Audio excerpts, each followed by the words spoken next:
마음을 정돈하시고 묵상하심으로 주일 예배를 시작하도록 하겠습니다.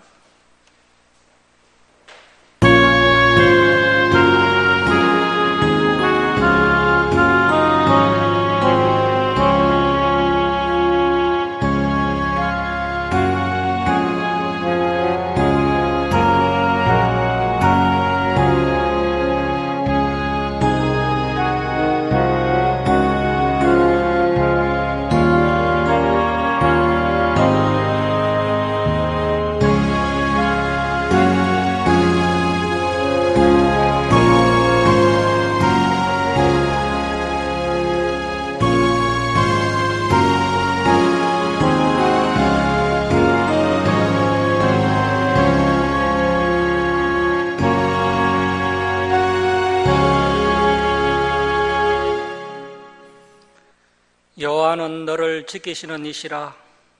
여호와께서 내 오른쪽에서 내 그늘이 되시나니 낮에 해가 너를 상하게 하지 아니하며 밤의 달도 너를 해치지 아니하리로다.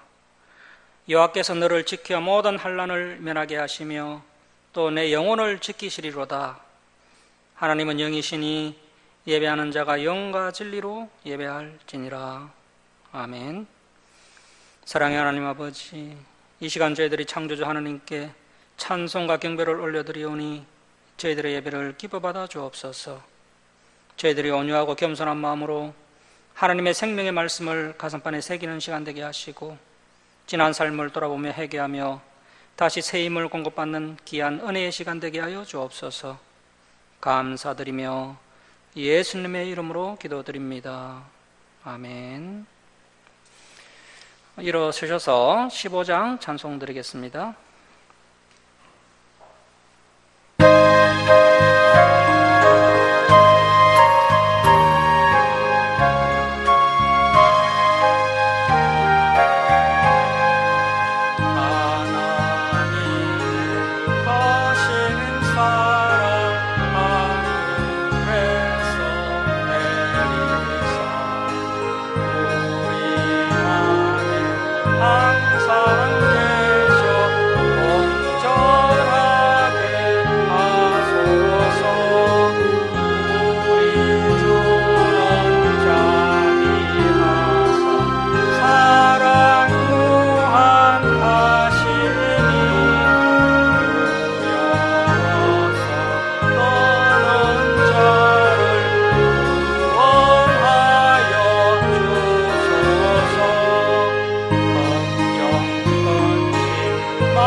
주께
성시교독 59번 시편 136편입니다. 성시교독 59번 시편 136편입니다.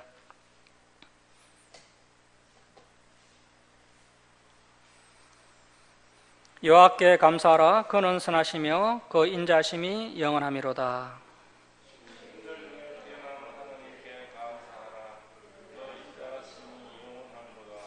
주들 중에 뛰어난 주께 감사하라. 그 인자심이 영원하미로다.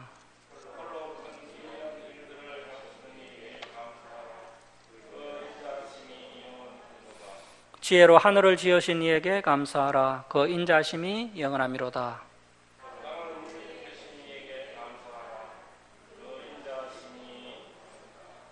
큰 빛들을 지으신 이에게 감사하라. 그 인자심이 영원하미로다.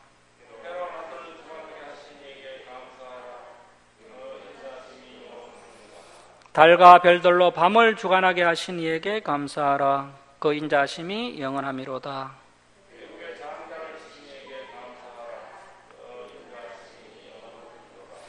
이스라엘을 그들 중에서 인도하여 내신 이에게 감사하라. 그 인자심이 영원하미로다. 강한 손과 펴신 팔로 인도하여 내신 이에게 감사하라. 그 인자심이 영원하미로다. 아멘. 사도신경으로 신앙 고백 드리겠습니다. 나는 전능하신 아버지 하나님 천지의 창조주를 믿습니다. 나는 그의 유일하신 아들 우리 주 예수 그리스도를 믿습니다. 그는 성령으로 잉태되어 동정녀 마리아에게 나시고 본디오 빌라도에게 고난을 받아 십자가에 못 박혀 죽으시고 장사된 지 사흘 만에 죽은 자 가운데서 다시 살아나셨으며 하늘에 오르시어 전능하신 아버지 하나님 우편에 앉아 계시다가 거기로부터 살아있는 자와 죽은 자를 심판하러 오십니다. 나는 성령을 믿으며 거룩한 공교회와 성도의 교제와 죄를 용서받는 것과 몸의 부활과 영생을 믿습니다. 아멘. 성경 말씀은 레위기 25장 8절에서 12절입니다. 레위기 25장 8절에서 12절입니다. 25장 8절에서 12절 우리 교독하겠습니다. 너는 7 안식년을 계수할지니 이는 7년이니 7번인 즉 안식년 7번 동안 곧 49년이라.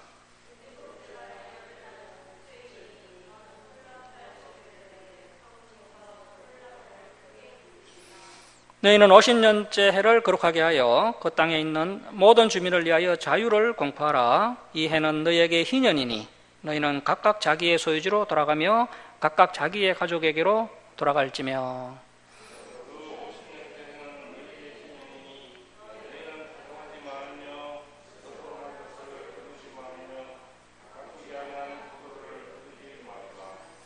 함께 읽겠습니다. 이는 희년이니 너희에게 거룩함이니라. 너희는 밭의 소출을 먹으리라. 아멘. 자리에 앉아주시기 바랍니다. 문길동 지사님 기도해 주시겠습니다.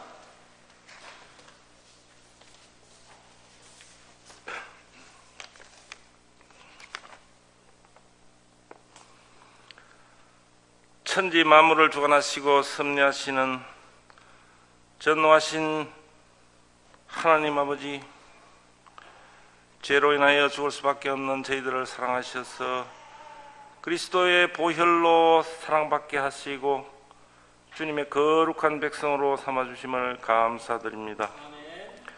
또 저희에게 거룩한 주일을 허락하셔서 이 시간 예배 드릴 수 있게 하시니 더욱 감사를 드립니다. 주여, 그러나 저희들은 하나님의 은혜를 깨닫지 못하고 당신의 말씀대로 살지 못함을 회개합니다. 그리하여 당신 앞에서 당신을 향한 사랑이 식어졌던 믿음이 약하여 충성과 봉사를 다하지 못하였습니다. 이 시간 저희의 허물을 고백하고 회개하오니 용서하여 주옵소서. 그리하여 당신의 긍휼 안에서 소망을 갖게 하시고 당신의 선하심 안에서 힘을 얻고 살아가게 인도하여 주옵소서. 하나님 아버지, 저희들 가족 중에는 아직도 주님을 영접지 못하고 죄악 속에서 사는 형제 자매들이 있사옵니다. 이 시간 저희들이 한마음으로 기도하오니 저희 성도들 모든 가족들이 하나님을 하루속히 영접하여 영생을 얻게 하시고 저희들의 가정이 구원의 방주가 되는 놀라운 주님의 은총을 내려주옵소서. 하나님 아버지, 이 시간 저희가 모든 사람을 위하여 기도할 수 있도록 주장하시고 이 지역을 복음할 수 있도록 도와주시옵소서. 저희 주사랑교회를 주님께서 세워주시고 지켜주시고 또 이렇게 발전케 하오시니 감사를 드립니다. 더욱더 축복하시어 저희 주사랑교회가 주님의 큰 일을 감당하는 교회가 되게 하시고 교회 각 기관도 더욱더 은혜를 베푸셔서 하나님의 영광을 드러내는 귀한 기한으로 세워주옵소서. 이 시간 말씀 증거하실 사자 목사님께도 주님의 놀라운 능력으로 함께 하셔서 저희들을 신령한 말씀으로 인도하는데 조금도 부족함이 없는 능력 있는 종이 되게 하옵소서. 주님, 이 나라와 이 세상은 코로나로 인하여 밤과 같이 어둡고 온 세상이 어려운 가운데 있습니다. 저희들이 이 어둠을 하루속히 이기고 밝은 빛으로 승리하게 도와주옵소서. 이 예배를 주님께서 홀로 받아주시고 한량하는 은혜를 베풀어 주옵소서. 아무 공로도 없는 이 죄인이 예수님 이름으로 기도하옵나이다. 아멘.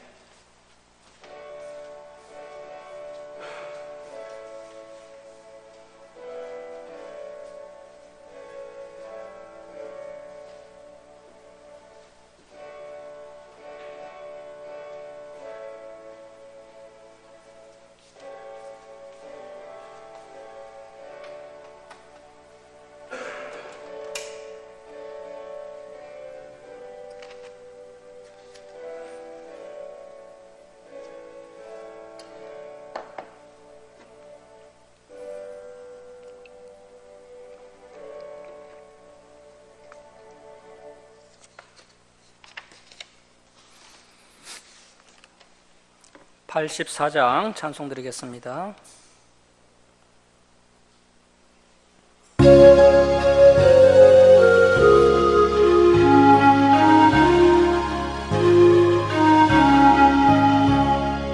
세상이 캄캄하여서 참 빛이 없었더니 나는 영광 나타나 영광의 주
예, 할렐루야, 반갑습니다. 자유를 공포하라는 제목으로 하나님 말씀 함께 나누도록 하겠습니다. 말씀을 나누기 전에 먼저 우리 교회 설교에 대해서 잠깐 말씀을 드리면요. 우리 교회는 창세기부터 요한계시록까지 차례대로 설교를 하고 있고, 지난 5년간 이제 창세기부터 요한계시록까지 한번 설교를 다 마쳤습니다. 그리고 이제 두 번째로 이렇게 또 설교가 진행이 되는데요. 그래서 이제 레기까지 이제 차례가 온 겁니다. 그래서 다른 교회에서 설교를 듣다가 우리 교회에서 오면은 좀 다른 것을 느끼게 될 겁니다. 우리는 말씀을 좀 중요하게 생각하는 그런 교회이기 때문에 성도님들께 먼저 이 말씀을 바르게 가르쳐야 되겠다, 그런 또 사명감을 가지고 그런 목회 철학을 가지고 이제 제가 이 교회를 개척을 했습니다. 그래서 이제 그 철학에 따라 그렇게 이제 설교를 진행해 나가고 있습니다. 그래서 이제 오늘은 레기를 이제 보고 있는 것입니다. 그래서 지난 시간에 우리가 이제 7대 절기에 대해서 살펴봤는데요. 이 절기는 이스라엘의 아름다운 문화가 되겠습니다. 그래서 저와 여러분도 세상 문화를 따라가면 안 되고 성경의 문화를 따라갈 수 있는 사람이 되어야 하고, 그렇게 하기 위해서는 저와 여러분이 이 주의를 지키고 또 우리 또 신약 시대의 또 절기를 지키는 그런 성도가 되어야 한다라는 것입니다. 지난 시간에 배운 내용을 잠시 말씀을 드리면, 먼저 이 안식일은 매 7일마다 반복되는 날인데, 오늘날은 이 안식일이 주일로 변화되었습니다. 그래서 우리가 주일을 지킴으로 더욱더 거룩해질 수 있다라는 것입니다. 그리고 이제 초실절, 오순절, 초막절은 풍성한 수확을 거둔 하나님께 감사하는 그런 절기가 되겠습니다. 다시 말하면 물질의 은혜를 베풀어 주신 그 하나님께 감사하고 감사하는 그런 절기다라고 할 수가 있고요. 그리고 이제 나팔절은 이제 새해를 맞이해서 감사하는 절기인데, 다시 말하면 이제 시간의 은혜를 기억하고 감사하라는 것입니다. 시간은 하나님께서 저와 여러분에게 주신 기회입니다. 그래서 하나님께서 주신 그 기회를 헛되이 낭비하면 안 됩니다. 이 시간의 은혜를 기억하고 감사할 줄 아는 성도가 되어야 합니다. 그리고 이제 유월절, 무교절, 대속죄일은 구원의 은혜, 속죄의 은혜를 기억하고 감사하는 절기인데요. 오늘날 저와 여러분이 예수님의 보혈로 구원받은 그 은혜를 늘 생각하며 감사하는 성도가 되어야 합니다. 성경에 나오는 이러한 절기 문화를 배우면서 저와 여러분은 늘 하나님의 은혜를 기억하고 또 감사할 줄 아는 성도가 되어야 한다라는 것입니다. 하나님은 우리가 하나님의 큰 은혜를 경험한 후에 하나님께 영광을 돌리고 또 감사하는지를 지켜보고 계십니다. 그 신약 성경을 보면 예수님께서 10명의 나병 환자를 고쳐주셨는데요. 예수님께서 그들을 곧바로 고쳐주신 것이 아니라 이 10명의 나병 환자가 집으로 돌아가는 길에 고침을 받도록 하셨습니다. 집으로 돌아가는 길이 아니었으면 아마도 더 많은 나병 환자가 예수님께 감사를 표현했을 것입니다. 그런데 집으로 돌아가는 길에 나병을 낫게 하니까 9명은 그대로 집으로 돌아가 버리고 1명만 예수님께 다시 돌아와서 감사하는 것을 볼 수 있습니다. 그래서 저와 여러분이 하나님의 은혜를 기억하고 또 감사할 줄 아는 성도가 되어야 합니다. 자, 이제 오늘 본문인 레위기 24장으로 가겠습니다. 24장은 출애굽기 때 살펴봤던 성막관리법에 대해서 말씀하고 있는데요. 성막관리법 중에서도 특별히 제단관리에 대해서 말씀하고 있습니다. 사실 모든 제사장들이 이 성막 안에 계속 머물면서 일을 하는 것은 아닙니다. 이 제사장들은 레위지파 사람들인데, 레위지파는 24반열로 이루어졌습니다. 그러니까 1년에 24팀으로 나누어서 성막에서 일을 한 것입니다. 매달마다 두 팀이 15일씩 성막에서 사역을 하게 되고, 그렇게 1년 동안 24팀으로 나누어서 사역을 하게 되는 겁니다.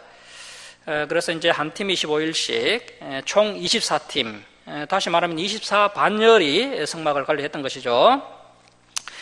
자, 그래서 이제 24반열이 성막을 관리하는 이야기가 레위기 24장에 나오는데요. 그 레위기 24장 1절에서 4절은 등잔대 규례가 나옵니다. 자, 24장 1절 말씀 보십시오. 여호와께서 모세에게 말씀하여 이르시되 이스라엘 자손에게 명령하여 불을 켜기 위하여 감람을 찌어낸 순결한 기름을 내게로 가져오게 하여 자, 줄을 칩니다. 계속해서 등잔불을 켜둘지며. 자, 그래서 이제 제사장들의 가장 기본적이고 중요한 사역은 성소의 등잔불을 계속 켜두는 사역입니다. 자, 여기 계속해서 등잔불을 켜둘지며라는 것은 24시간 동안 하루 종일 등불을 켜둔다는 뜻이 아니고요. 이 성막의 등불은 저녁에 켜서 아침에 끄는 것입니다.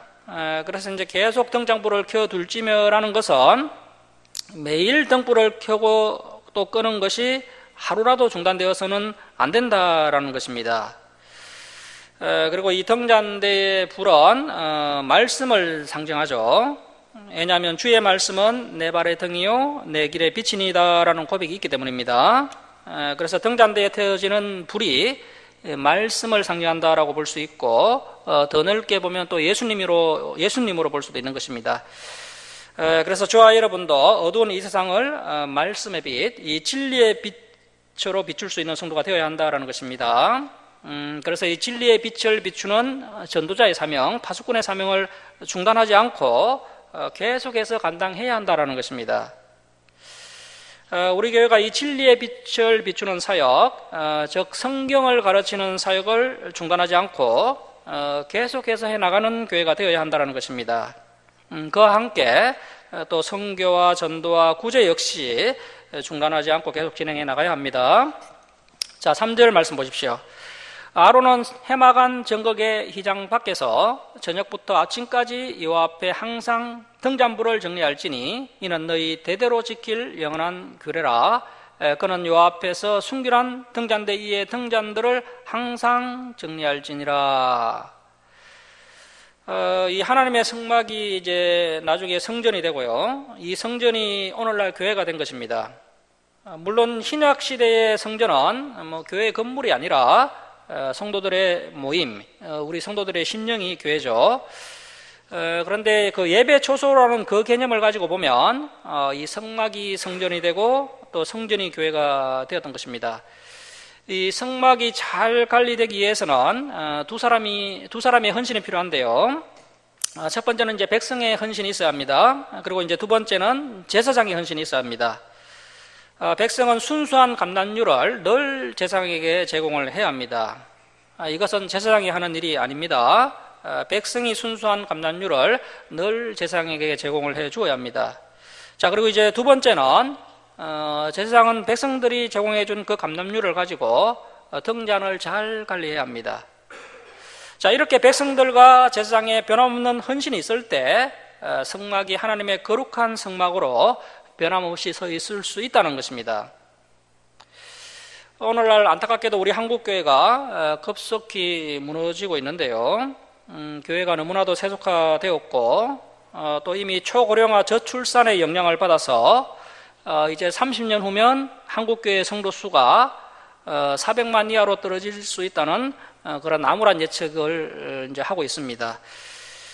지금 현재 믿고 있는 성도님들이 배도하지 않는 조건 하에 단순히 초고령화 저출산만 계산해도 한국교회는 30년 후면 400만 이하로 떨어진다는 그런 예측을 하고 있는 것입니다. 그렇다면 어떻게 할 때 우리 주사랑교회가 영원한 교회로 세워질 수 있겠습니까?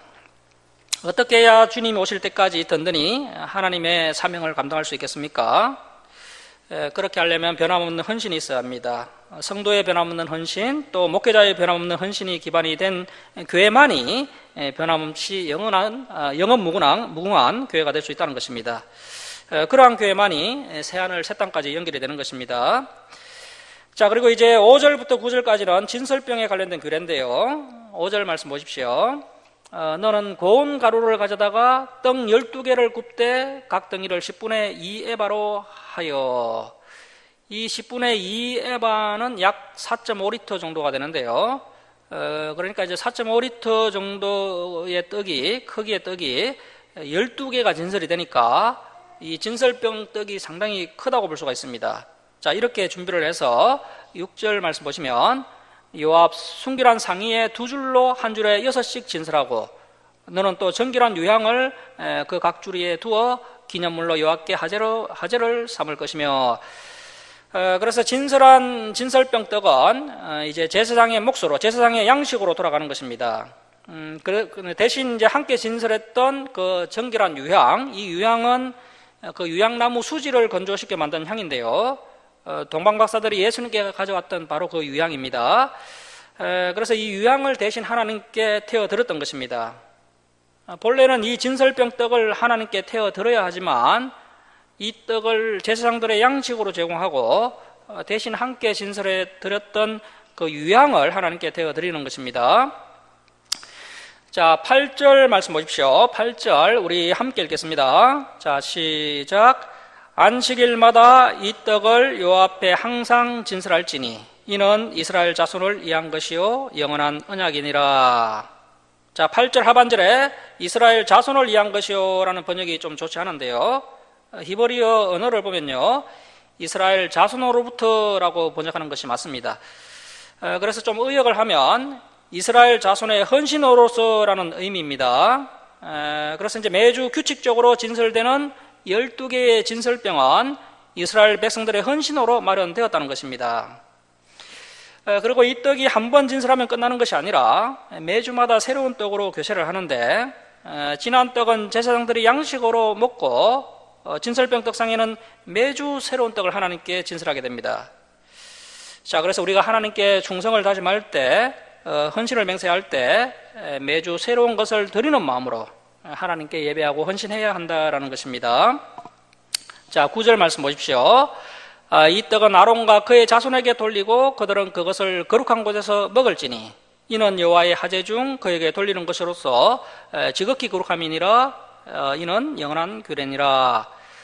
자, 그래서 아론과 그의 자손들, 이 제사장들이 이 진설병 떡을 성전뜰 남쪽에서 함께 나누어 먹게 됩니다.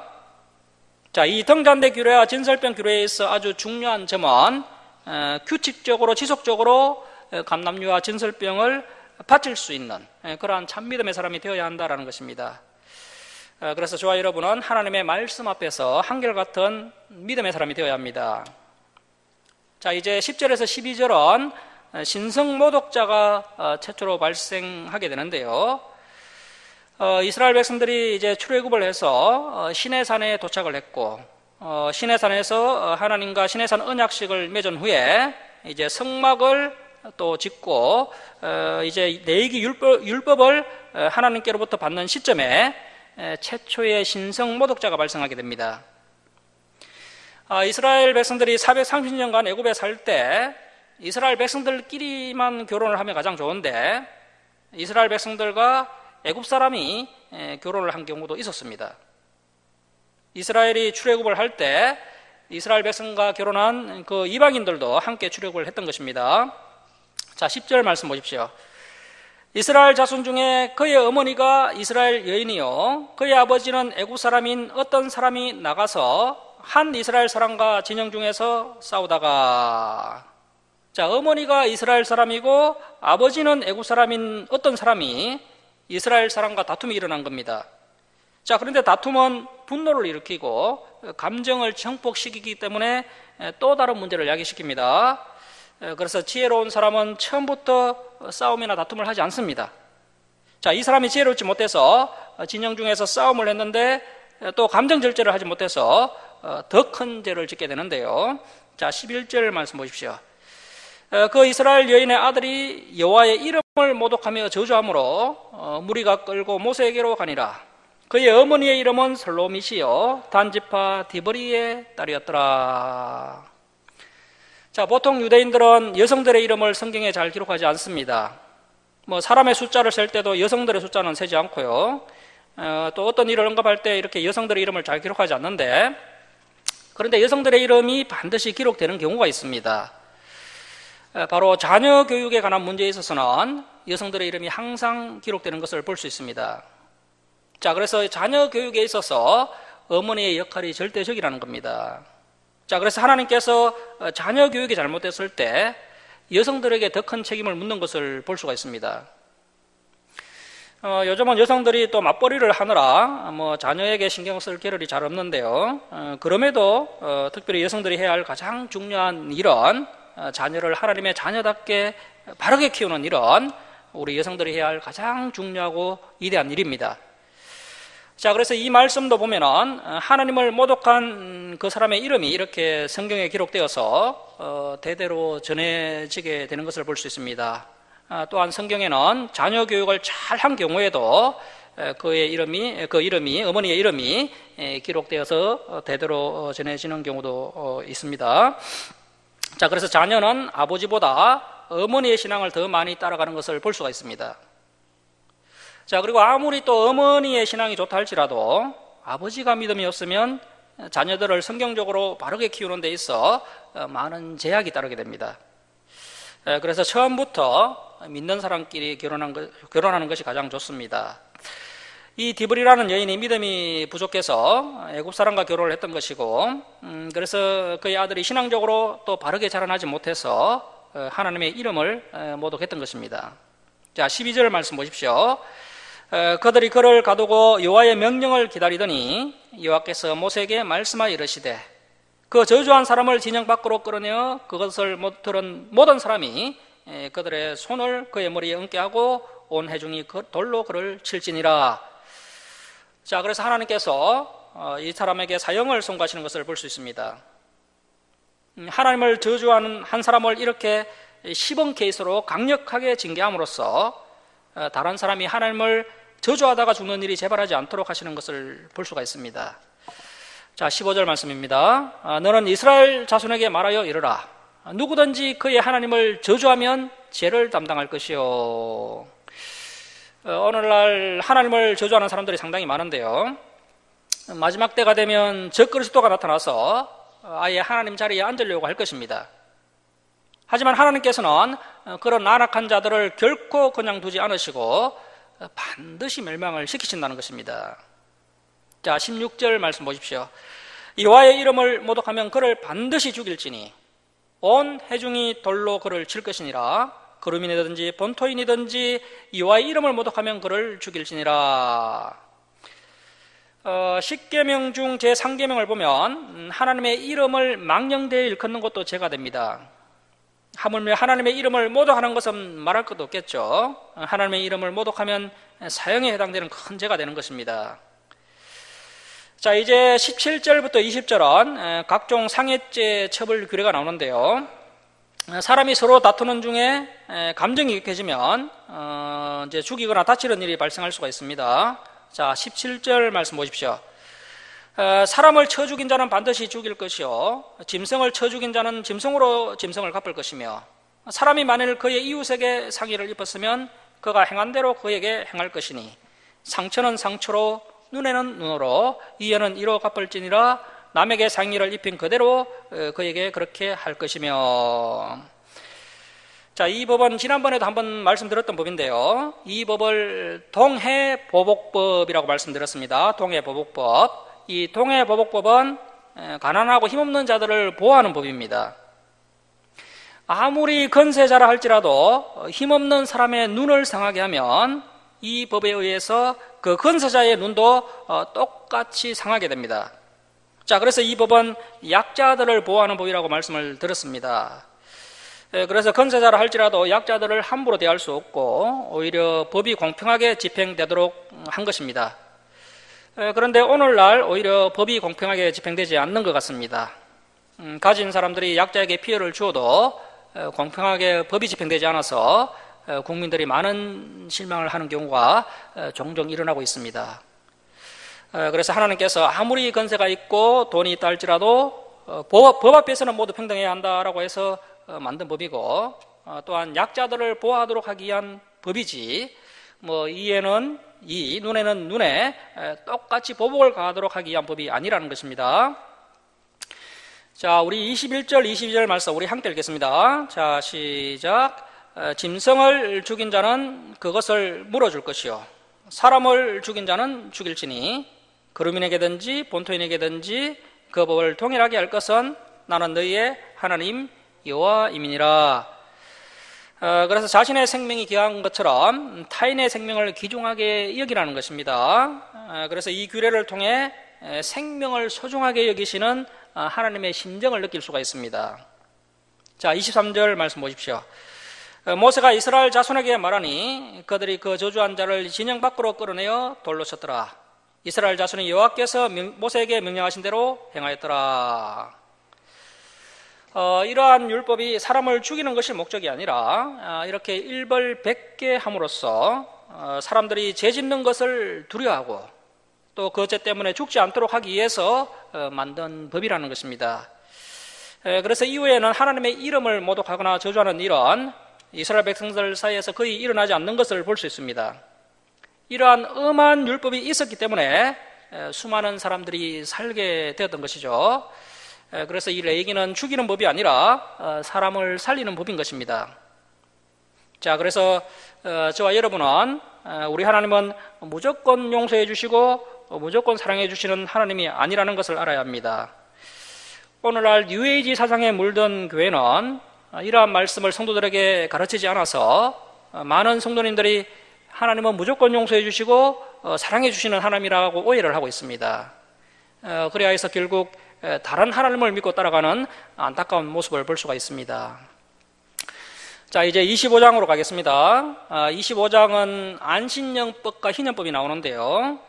우리 25장 1절, 2절 우리 함께 읽겠습니다. 자, 시작. 여호와께서 시내 산에서 모세에게 말씀하여 이르시되 이스라엘 자손에게 말하여 이르라. 너희는 내가 너에게 주는 땅에 들어간 후에 그 땅으로 여호와 앞에 안식하게 하라. 자, 2절 끝에 그 땅으로 여호와 앞에 안식하게 하라 줄을 칩니다. 오늘날 그 대형교회를 중심으로 담임 목사님이 이제 6년간 사역을 하시고 7년째 안식년을 누리는 경우를 볼 수 있는데요. 작은 교회는 엄두도 못 낼 일이죠. 그런데 사실 성경의 안식년 규례는 사람이 쉬는 것이 아니라 땅이 쉬는 겁니다. 성경 그 어디에도 제사장이 안식년에 쉬었다는 구절이 없습니다. 이 목회자라는 직분이 앞에서 가르치는 직분이기 때문에 영수적으로 계속 가르치는 것은 사실 힘든 부분이 좀 있습니다. 그래서 굳이 안식년이라고 해서 목사가 쉬는 것보다는 성도들을 제대로 가르치기 위해서 1년간 재충전을 하기 위해서 쉬겠다라고 한다면 얼마든지 교회에서 쉴 수 있도록 배려를 해줄 수가 있는 것입니다. 그러나 목사가 쉬는 것이 마치 성경적인 것처럼 그렇게 합리화하는 것은 바람직하지 않다는 것입니다. 그래서 안식년은 제사장이 쉬는 제도가 아닌 것입니다. 자, 3절 말씀 보십시오. 너는 6년 동안 그 밭에 파종하며 6년 동안 그 포도원을 가꾸어 그 소출을 거둘 것이나. 그래서 이 안식년을 지키기 위해서는 6년 동안 열심히 일을 해야 됩니다. 자, 4절 말씀 보시면 7째 해에는 자, 줄을 치겠습니다. 그 땅이 쉬어 안식하게 할지니. 자, 그래서 누가 쉬는 겁니까? 땅이 쉬는 것입니다. 사람이 쉬거나 제사장이 쉬는 것이 아니라 그 땅이 쉬어 안식하게 할지니. 그래서 혹시 어떤 목사님이 성경에 안식년 제도가 나오기 때문에 저도 안식년을 지켜야겠습니다 이렇게 말하면은 성경을 제대로 알지 못하는 겁니다. 자, 그 땅이 쉬어 안식하게 할지니 여호와께 대한 안식이라 너는 그 밭에 파종하거나 포도원을 가꾸지 말며. 그래서 6년 동안 열심히 농사를 짓고 포도밭을 가꾸다가 이제 7년째가 되면 그것을 중단하고 땅을 쉬도록 해라 이렇게 말씀하고 있습니다.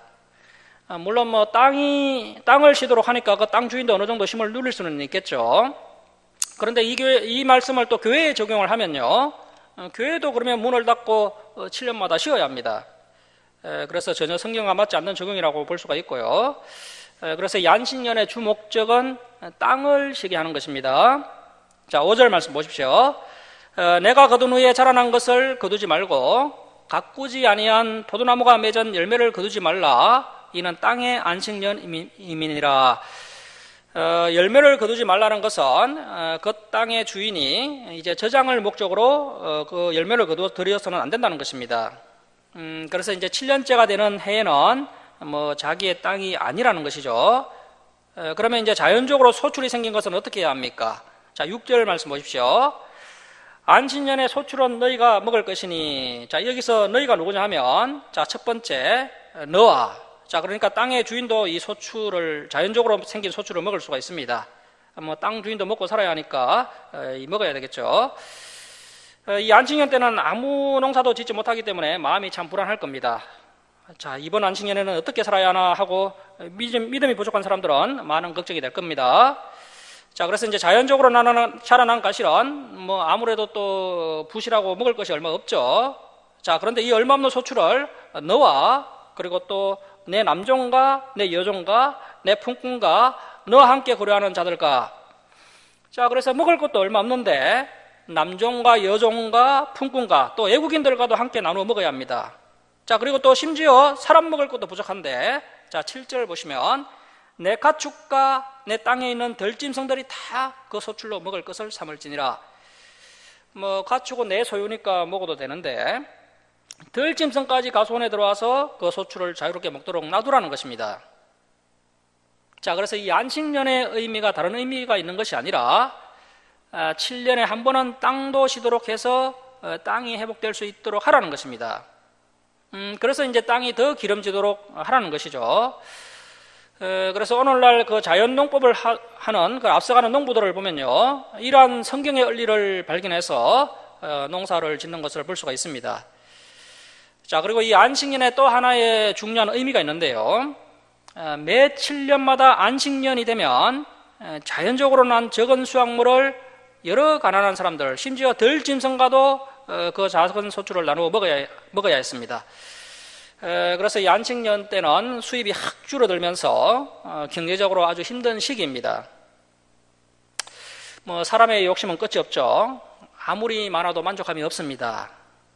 그래서 반드시 6년 차까지 물질을 추구하면서 살아왔다 할지라도 이제 7년 차가 되면 그 물질을 잠시 내려놓는 그런 훈련을 하라는 것입니다.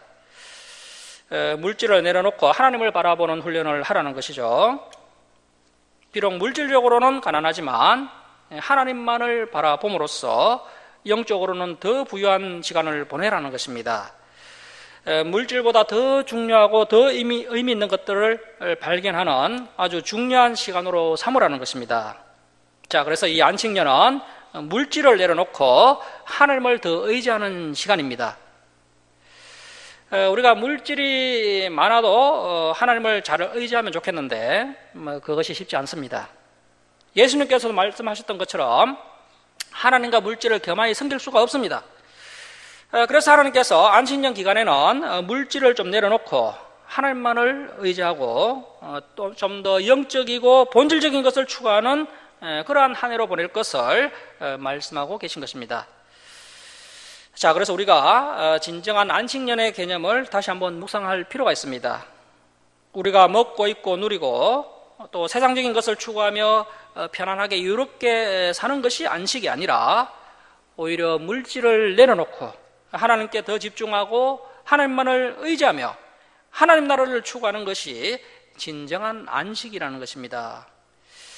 그래서 오늘날 저와 여러분이 안식년 제도를 성경대로 지키지는 못하지만 이 의미를 개성하고 더 영적이고 더 가치 있는 것을 묵상하여서 그러한 또 참된 안식일을 추구하는 저와 여러분이 되어야 할 것입니다. 이제 8절은 희년에 관한 법인데요, 이 희년법도 아주 놀라운 법입니다. 경제적 불평등을 해소하기 위한 법입니다. 자, 여러분, 하나님께서 지금 이 사회가 경제적으로 더 발전하는 것에는 아무런 관심이 없으십니다. 이 나라가 잘 사는 것이 중요한 것이 아니라 경제적으로 좀 더 평등하기를 원하십니다. 자, 그래서 하나님은 경제적 불평등을 50년 주기로 회복시키기 위해서 복지 제도를 만드셨는데 그것이 바로 이 희년법이라는 것입니다.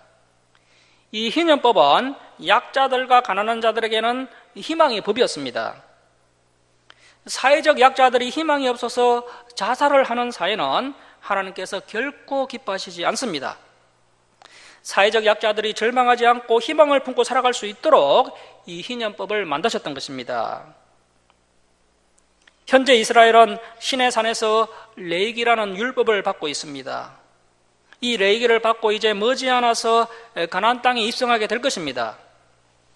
이스라엘 백성들이 가나안 땅에 입성해서 그 가나안 땅을 관리하는 청지기로서의 역할을 잘 감당해야 합니다.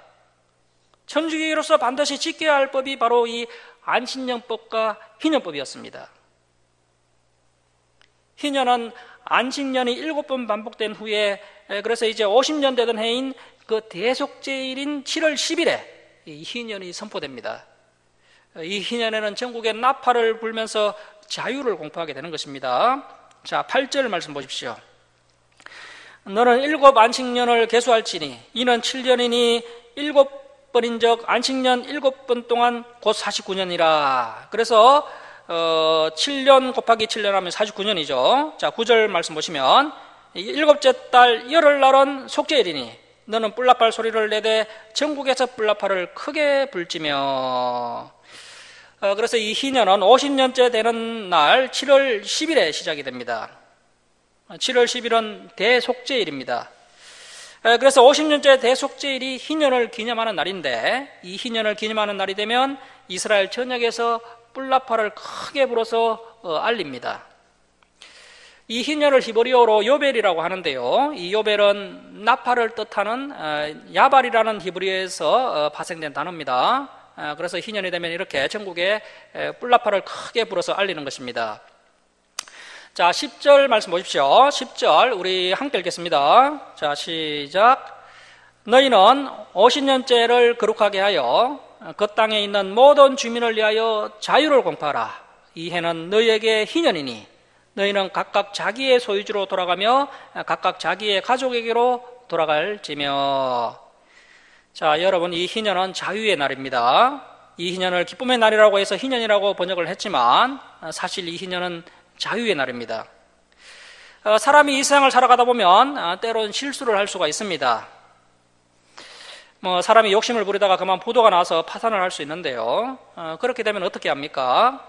우리나라의 경우에는 파산 신청을 하면 회복 가능성이 있긴 하지만 사실 회복하기가 쉽지 않습니다. 이스라엘 백성들도 파산을 하면 제일 먼저 땅을 처분합니다. 땅을 팔아버리면 이제 농사를 지을 수 없기 때문에 몇 년 버티다가 결국 다른 사람의 종이 되어서 처량하게 살 수밖에 없습니다. 자, 그런데 다행인 것은 그것이 영원하지 않다는 것입니다. 50년마다 희년이 되면 자신의 잃어버린 땅도 다시 회복시켜주고 종이 되었던 신분도 다시 회복시켜주는 제도가 바로 이 희년 제도라는 것입니다. 자, 그래서 50년 만에 자신이 잃어버린 소유물도 다 회복이 되고 종이 되었던 신분도 회복이 되어서 다시 자신의 소유지로 돌아가고 또 사랑하는 또 가족품으로 되돌아가서 자유인으로 회복되는 해가 바로 이 희년이었던 것입니다. 그래서 이 희년 제도는 약자 보호법이라고 할 수 있습니다. 또한 빈익빈 부익부가 심화되지 않도록 하는 사회 안전 제도라고 할 수 있습니다. 50년마다 다시 본래 주인에게 땅을 돌려주어야 하기 때문에 오늘날 사회처럼 엄청난 땅 부자가 생길 수가 없습니다. 그래서 3400년 전에 이렇게 훌륭한 사회 안전 제도가 있었다는 것은 매우 놀라운 일입니다. 자, 11절 말씀 보십시오. 그 50년째 해는 너희의 희년이니 너희는 파종하지 말며 스스로 난 것을 거두지 말며 가꾸지 아니한 포도를 거두지 말라. 자, 이 희년 때도 역시 안식년처럼 농사를 지으면 안 됩니다. 희년에는 농사를 지어도 안 되고요, 또 자연적으로 맺은 열매도 땅 주인이라고 해서 그것을 거두어서 창고에 들이면 안 됩니다. 자, 12절 말씀 보십시오. 이는 희년이니 너희에게 거룩함이니라. 너희는 밭의 소출을 먹으리라.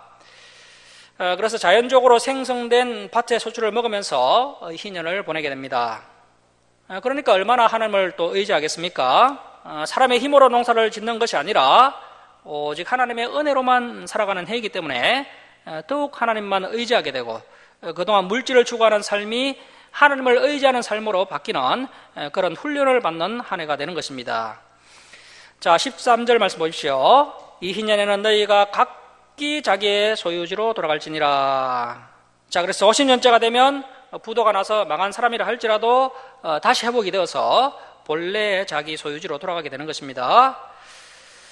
그리고 이제 신약 시대에 와서 이 희년의 참뜻을 이제 살펴보면은 이 희년은 하나님의 구원의 은혜를 상징하는 것입니다.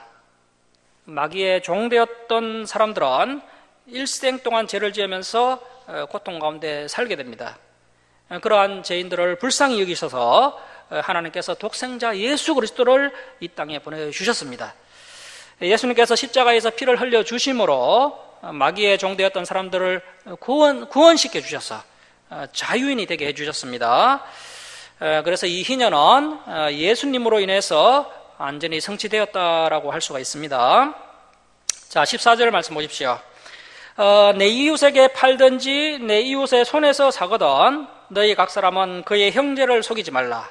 그 희년 후에 연수를 따라서 너는 이웃에게서 살 것이요 그도 소출을 얻을 연수를 따라서 내게 팔 것인즉 연수가 많으면 너는 그것의 값을 많이 매기고 연수가 적으면 너는 그것의 값을 적게 매길지니 곧 그가 소출의 다수를 따라서 내게 팔 것이라.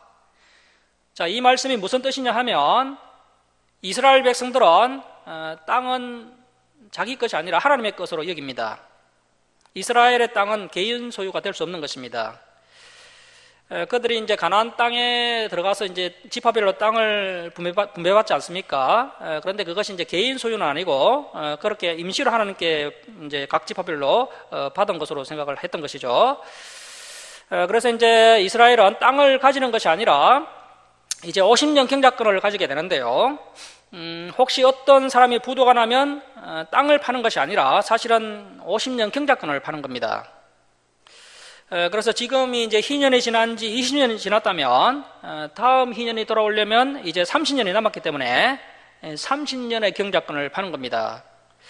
그래서 그 경작권의 기간이 길면 값이 비싸고 짧으면 싸기 때문에 그 연수를 속이지 말고 정직하게 그 땅의 경작권을 거래하라는 그러한 말씀이 되겠습니다.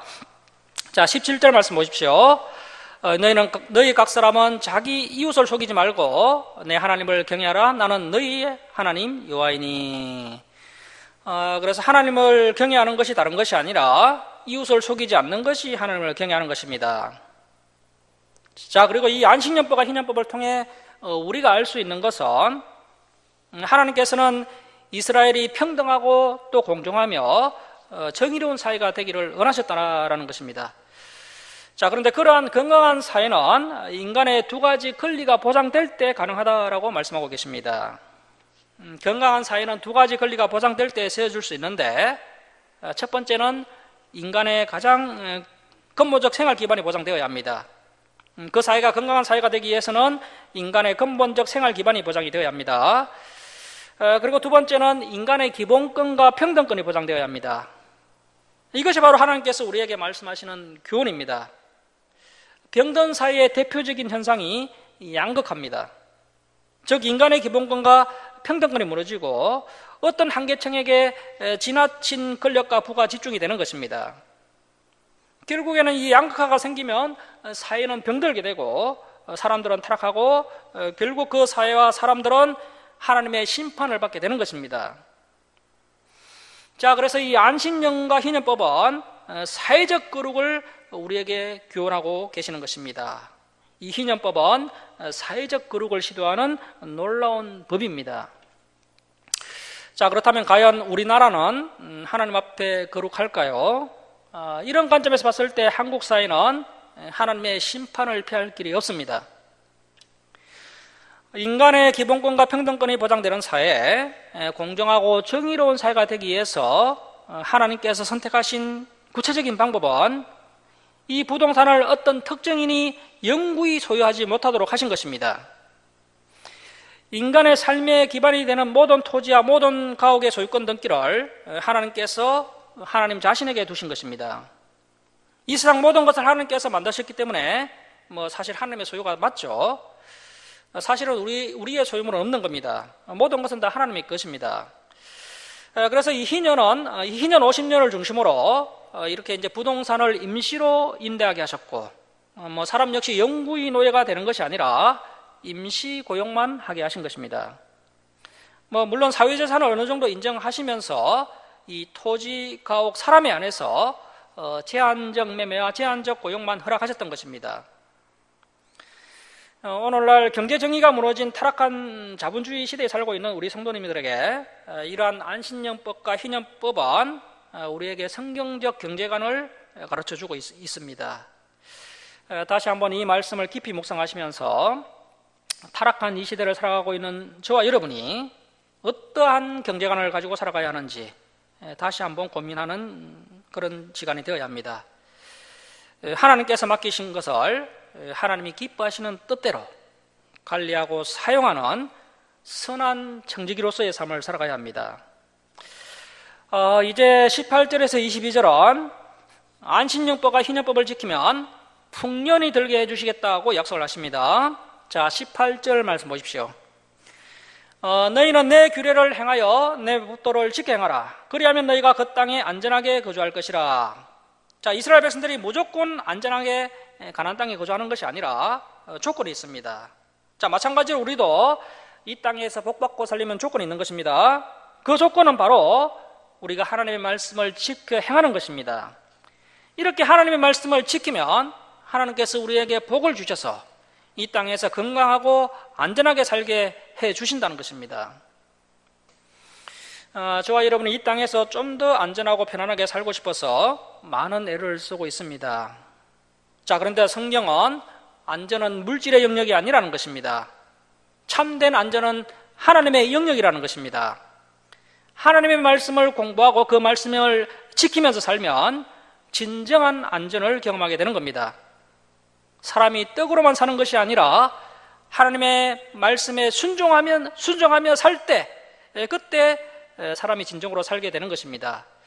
그것을 이스라엘 백성들이 깨닫도록 하기 위해서 그들에게 40년 강야 생활을 허락하셨던 것입니다. 자, 19절 말씀 보십시오. 땅은 그것의 열매를 내리니 너희가 배불리 먹고 거기 안전하게 거주하리라. 자, 그래서 여러분, 복 중의 복은 땅이 열매를 맺는 것이야말로 복 중의 복입니다. 여러분, 오늘날 시대에 아무리 첨단과학이 발전했다 할지라도요, 이 땅이 열매를 맺지 않으면 우리가 어떻게 살겠습니까? 우리가 금을 먹고 살겠습니까? 은을 먹고 살겠습니까? 그래서 이 땅의 열매를 배불리 먹고 또 이 땅에서 안전하게 거주하는 것이 바로 하나님의 복입니다. 그리고 이 땅에 또 전쟁이 나서 우리가 안전하게 거주하지 못한다면 아무리 풍년이 들더라도 또 아무런 소용이 없는 겁니다. 그래서 우리가 평화롭게 안전하게 거주하는 것도 하나님의 큰 복입니다. 자, 그래서 이 하나님의 복, 평안의 복이 레위기 26장에도 그대로 나오는 것을 볼 수가 있고요. 그래서 저와 여러분이 지금 이 땅의 열매를 먹고 있고 또 평안하게 이 땅에서 살고 있다면 지금 저와 여러분은 하나님의 복을 누리고 있는 것입니다. 그리고 이러한 복도 우리가 하나님의 율례와 법도를 지킬 때 받는 복인 것입니다. 그래서 이 땅이 이 정도라도 평화로운 것은 우리 성도님들이 그래도 하나님의 말씀을 지키면서 살려고 애를 쓰기 때문에 하나님께서 이 땅에 베풀어 주신 복인 것입니다. 그래서 우리는 늘 감사하면서 살아야 합니다. 자, 20절 말씀 보십시오. 만일 너희가 말하기를 우리가 만일 일곱째에 심지도 못하고 서출을 거두지도 못하면 우리가 무엇을 먹으리요 하겠으나, 이스라엘 백성들은 사실 안식년이 걱정스럽습니다. 이번 안식년은 무엇을 먹고 살아야 하나, 이렇게 걱정하는 것이 현실이죠. 사실 저와 여러분도 이것이 늘 걱정입니다. 이 자본주의 세상에서 살아가는 저와 여러분은 어떻게 먹고 살아야 하나, 어떻게 노후를 준비해야 하나 하면서 걱정을 하고 있습니다. 자, 그런데 그렇게 걱정할 때 우리 하나님께서 말씀하십니다. 자, 21절 말씀 보십시오. 내가 명령하여 6째 해에 내 복을 너희에게 주어 그 소출이 3년 동안 쓰기에 족하게 하리라. 자, 그래서 결코 하나님은 저와 여러분을 굶기시지 않습니다. 저와 여러분이 할 일은 하나님의 말씀을 지키면서 살면 하나님께서 족하게 해주신다는 것입니다. 그래서 우리가 물질을 쫓아 살면 오히려 그 물질 때문에 망하지만, 우리가 물질을 쫓지 않고 하나님을 추구하면서 살면 오히려 하나님께서 말씀을 따라 살아가는 저와 여러분에게 족하게 부어주신다는 것입니다. 자, 그리고 이 희년은 사실 안식년보다는 더 어려운 해입니다. 왜냐하면 그 77, 49, 49년째가 안식년이고요. 오신년째가 또 희년이 되니까 무려 2년간 농사를 지을 수 없고, 그래서 2년 동안 아무 소득 없이 살아야 합니다. 자, 여러분 2년 동안 아무 소득 없이 살 수 있겠습니까? 1년은 좀 어떻게 버텨보겠는데 2년은 좀 힘이 듭니다. 그런데 사실 2년이 아니라 3년으로 봐야 합니다. 왜냐하면 안식년, 희년에서 2년 동안 농사를 짓지 못하고, 또 농사를 짓는다 하더라도 또 가을에 가시를 거두기 때문에 거의 3년 동안 먹을 양식이 필요한 것입니다. 그래서 3년 동안 아무런 소득이 없이 살아야 합니다. 그런데 하나님께서 걱정하지 말라고 하십니다. 오직 하나님의 말씀을 따라 살라고 하십니다. 자, 그래서 하나님의 백성들의 삶의 방식은 아주 간단하고 단순한 것입니다. 하나님의 말씀을 지키면서 살면 되는 것입니다. 자, 그래서 사람이 떡으로만 사는 것이 아니라 오직 주의 말씀으로 사는 것이다, 이렇게 하나님께서 말씀하신 것입니다. 자, 그래서 사람이 하나님의 말씀을 지키면 나머지는 하나님께서 다 해결해 주신다는 것입니다. 자, 그래서 6째 해에 큰 풍년이 들게 하셔서 3년간 먹을 양식을 다 공급해 주시겠다는 겁니다. 자, 그래서 우리가 무엇을 먹을까, 무엇을 입을까, 무엇을 마실까, 이런 염려는 할 필요가 없습니다. 물론 불신자들은 공급해 줄 하나님이 안 계시니까 당연히 염려를 해야 합니다. 그러나 우리 성도님들은 하나님 아버지께서 공급해 주실 것을 믿으시고 이러한 염려를 하지 마시고 하나님의 말씀을 지키면서 살아가시기 바랍니다. 자, 23절 말씀 보십시오. 너희가 8째 해에는, 그래서 이제 안식년이 지나고 새로 맞이하는 해에는 파종하려니와 묵은 소출을 먹을 것이며 9째 해에 그 땅에 소출이 들어오기까지 너희는 묵은 것을 먹으리라. 그러니까 안식년과 희년과 겹치게 되면서 2년간 농사를 지을 수 없지만 하나님께서 양식을 미리 다 준비시켜 주신다라는 것입니다. 그래서 하나님께서 책임질 테니까 너희는 믿고 안식년과 희년을 지키라는 것이죠. 자, 그런데 이스라엘 역사를 보면요, 이 이스라엘 백성들이 가나안 땅에 살면서 이 안식년과 희년을 지키지 않았습니다. 그들이 현실적인 눈으로 보니까 도저히 지킬 엄두가 나지 않았던 것이죠. 안식년과 희년을 지키지 않으면 경제적으로 더 윤택해지고 더 잘 될 것 같았지만 오히려 이스라엘 백성들은 흉년으로 굶주렸고 또 강대국들의 침략으로 가나안 땅에서 안전하게 살지도 못했습니다. 결국 나라가 망해서 바벨론의 포로로 끌려가고 말았던 것입니다. 자, 그래서 하나님의 말씀에 순종하는 것이 사는 길이요, 또 복받는 길인 것입니다. 하나님의 말씀에 순종하며 살 때 인간적인 눈으로 보면 위험해 보이지만 오히려 그것이 기회가 되고 복이 되는 것입니다.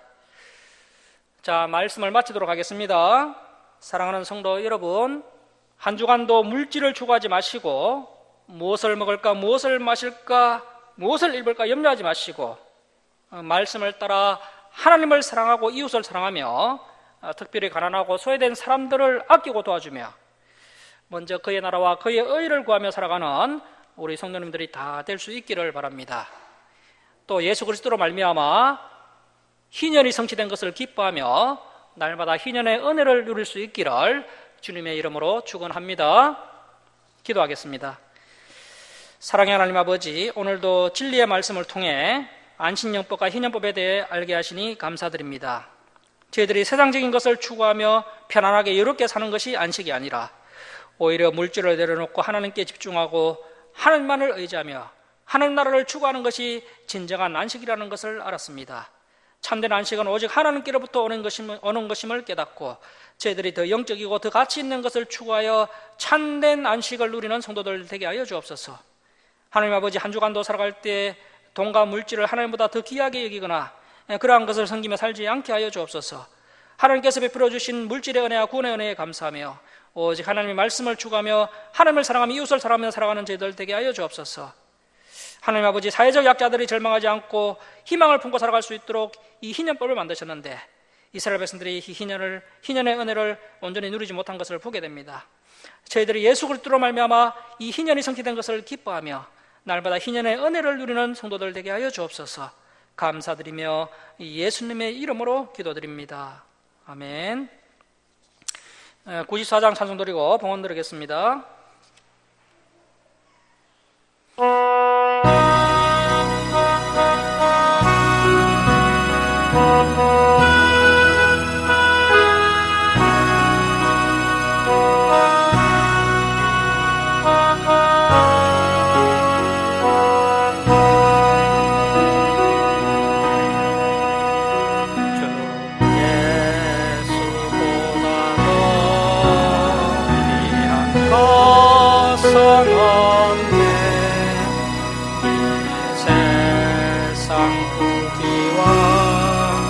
바꿀 수 없네.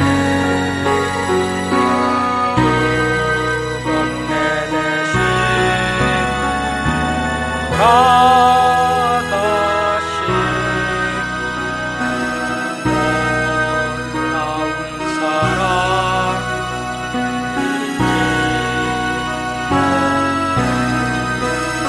세상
세상 즐거움 다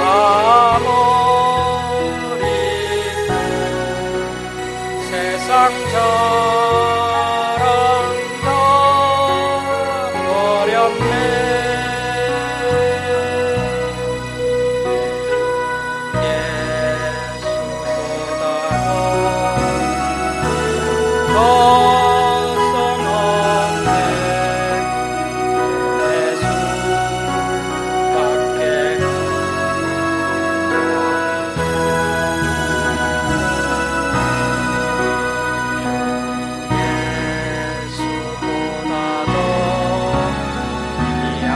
거선 없네. 세상 행복과 바꿀 수 없네. 아픈 마음이 려하고 섬기는 내 맘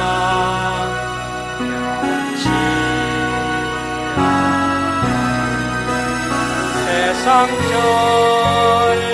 즐거움 다 버리고 세상 자랑 다 버렸네.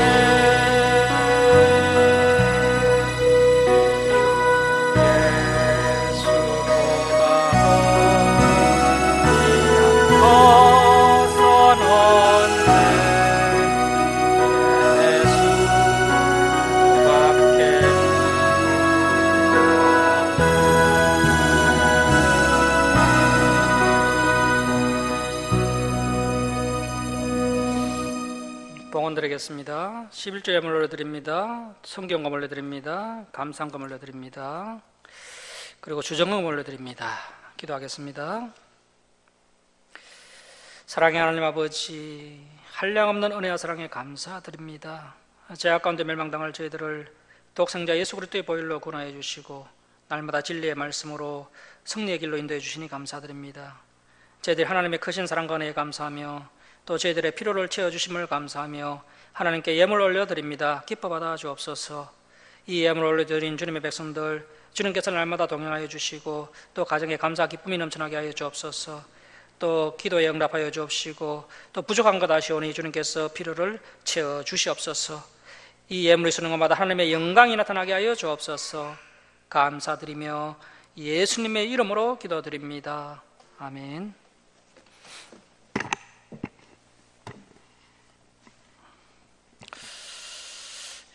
교회 소식을 전하겠습니다. 코로나 예방 수칙 잘 준수하셔서 건강을 잘 지키시기 바랍니다. 그리고 한국교회 예배 회복을 위해서 우리 주사랑교회를 위해서 함께 기도해 주시기 바랍니다. 그리고 주일 예배 때 살펴봤던 말씀들 한 주간 또 복습하시고 다음 주일에 진행될 말씀들도 미리 읽으시기 바랍니다. 일어서셔서 5장 찬송 드리고 축도로 예배를 마치겠습니다.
지금은 우리 주 예수 그리스도의 은혜와 하나님 아버지의 극진하신 사랑하심과 성령님의 감화 감동하심과 교통하심이 예수 그리스도로 말미암아 희년이 성취된 것을 기뻐하며 날마다 희년의 은혜를 누리며 살아가는 사랑하는 김천 주사랑교회 성도들 머리에와 또 교회에 방문한 모든 성도들 머리에 이 땅의 모든 교회에 이제로부터 영원토록 함께 있을지어다.